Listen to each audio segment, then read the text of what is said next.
اور اسی کو ہم سمجھتے ہیں کہ ہم اپنی اولاد کے بہت خیر خواہ ہیں، کیونکہ قرآن سے ہمارا تعلق صرف سطحی قسم کا ہے۔ ہم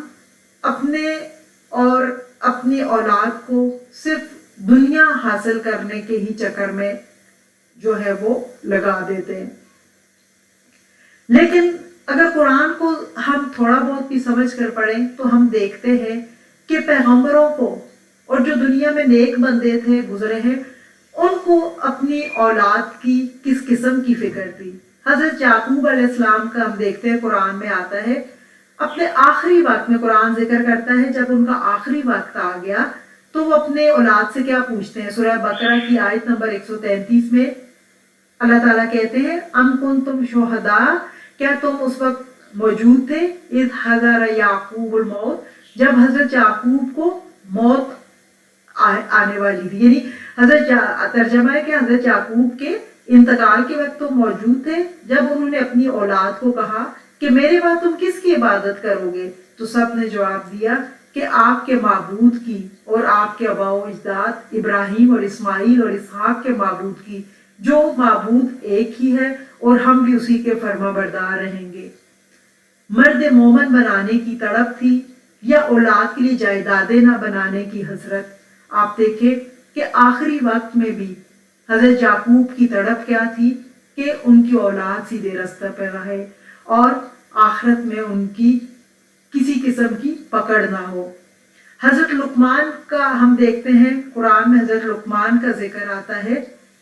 اور وہ اپنے بیٹے سے کہتے ہیں، اس کو اپنے بیٹے کو آپ دیکھیں کس قسم کی نصیحتیں کر رہے ہیں۔ اگر آپ سورہ لقمان اٹھا کر دیکھیں تو اس میں بھی حضرت لقمان جو ہے اپنی اولاد کو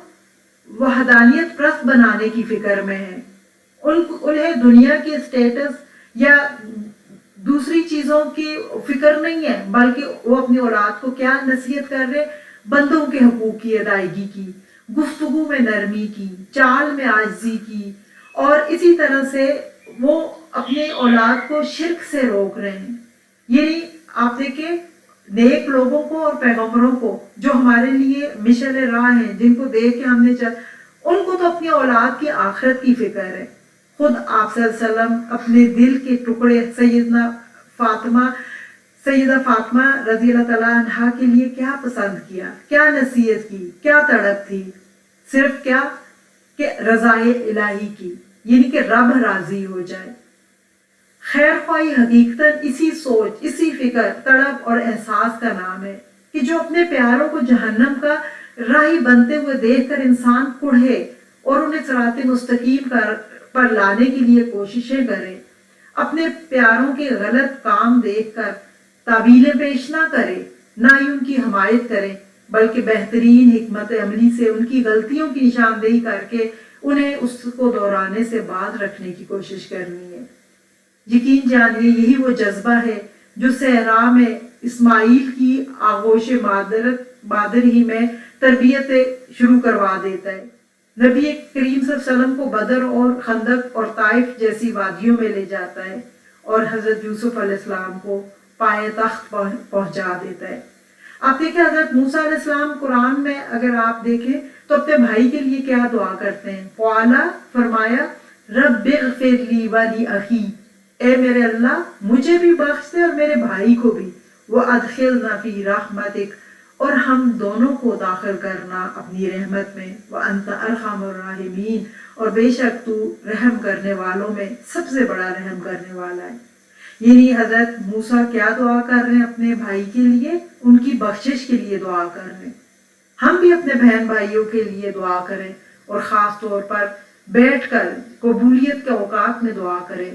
عموماً ہم اپنے بہن بھائیوں کے لیے اجتماعی دعا کر لیتے ہیں، یا کسی کی کوئی خاص پریشانی ہوتی ہے تو پھر اسے بیٹھ کر اس وقت دعا کر لیتے ہیں، لیکن اس طرح خاص طور پر بیٹھ کر ان کی زندگی میں جو دینی یا دنیاوی چیلنجز ہیں یا جو کمیاں ہیں ان کے بارے میں بھی ایک ایک کو مینشن کر کے ہمیں دعا کرنا چاہیے،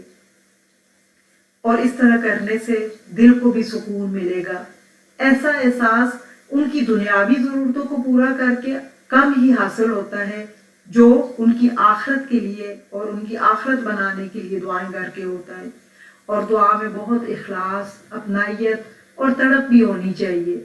ہم صلہ رحمی کے صرف ظاہری طریقوں پر ہی نظر رکھتے ہیں، لیکن دعا کتنا خوبصورت انداز اور دیر پا اثر چھوڑنے والا طریقہ ہے صلہ رحمی کا، خیر خواہی کرنے کا، اپنے رشتوں داروں کے ساتھ، اپنے پیاروں کے ساتھ، جس کا اثر اور فائدہ نہ صرف وہ اس دنیا میں دیکھ سکتے ہیں بلکہ آخرت میں بھی اس کا وہ اجر پائیں گے۔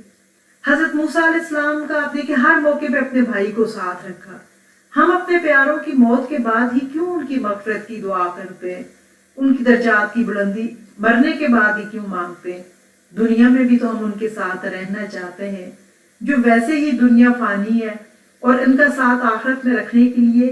ان کی زندگی میں دعاؤں سے ان کی مدد ہم کیوں نہیں کرتے؟ اگر ان کے حق میں کی گئی ہماری ہدایت کی دعائیں،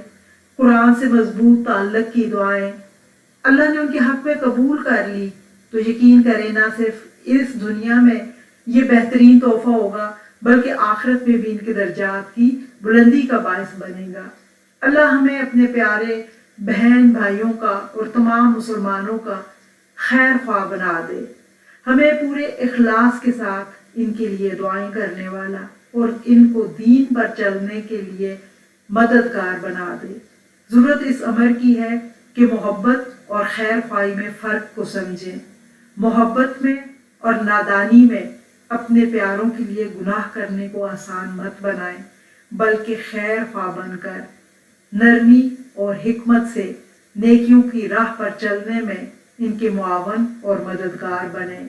لہذا زندگی کو غنیمت جانتے ہوئے مسلمانوں کے اپنے اور اپنی اولاد کے خیر خواہ بن جائیں۔